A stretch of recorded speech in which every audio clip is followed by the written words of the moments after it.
Halo, habari, naitwa Ibrahim Kadilo, mjasiriamali, mshauri wa biashara.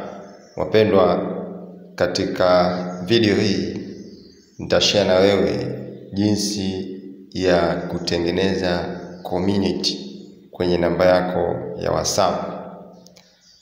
Inawezekana unahitaji kuwa na magrupu zaidi ya moja, lakini unataka members wakiwa ndani ya grupu lako wasiweze kuonana, kwa maana kwamba mtu asiweze akaingia akachukua namba ya members mwingine akawasiliana naye ndani ya grupu lako. Kwa hiyo ukifungua community utaweza kudhibiti members kuonana. Wewe ndio utakuwa unawasilisha ujumbe na wao wanauona na wanajibu, lakini hawataweza kuonana, na utapata access ya kuweza kudhibiti magrupu zaidi ya moja katika community yako.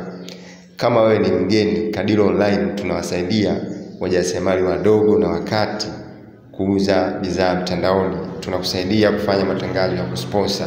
Tunakufundisha jinsi ya kusponsor matangazo. Tunakufundisha jinsi ya kuuza bidhaa au huduma mtandaoni. Lakini tunatengeneza account za matangazo. Tunafanya setup nzuri ya account za matangazo. Tunaondoa changamoto za account zilizofungiwa, zilizozuiwa, account disabled. Tunatengeneza leseni. Kama unahitaji leseni TRA, tunakutengenezea leseni online, tunakusajilia leseni online, tunakusajilia TIN online, huduma zote za online tunakusaidia. Kwa hivyo kama wewe ni mgeni, basi bofya subscribe ili next time tunapotoa video zenye mafunzo kama haya uweze kupata ujumbe unaokutaarifu tumetoa video mpya. Lakini inasaidia pia mafunzo haya yaweze kuwafikia watu wengi zaidi. Okay, katika video hii itakueleza jinsi ya kutengeneza community. Kumbuka unaweza kutengeneza community kupitia kwenye WhatsApp Messenger tu. Huwezi kutengeneza community kwenye WhatsApp Business. Kwa hiyo download application ya WhatsApp Messenger kwenye simu yako, utaifungua.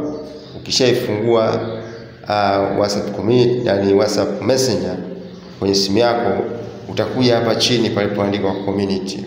Utabofya community, kisha utastart wa community. Ukisha start wa community utaenda get started. Utaandika jina la community yako. Kwa mfano unaweza ukaandika wateja. Kwa hiyo hii ni community ambayo unaweza ukawa unaweka magrupu ya wateja wako mbalimbali. Baba, wateja wa Mwanza, wateja wa Arusha. Kwa hiyo unakuwa na magrupu katika community tofauti tofauti. Unaweza ukaweka picha, ukaweka picha, change photo, ukaweka picha yako au logo kwenye hiyo community. Okay, ili kuokoa video sio ndefu sana, kwa hiyo wewe utaweka picha, alafu unaweza ukaandika maelezo mafupi kuhusiana na hiyo community yako, kwamba ni community inahusiana na nini kwa kifupi. Kwa hiyo labda wateja. Then ukaenda next.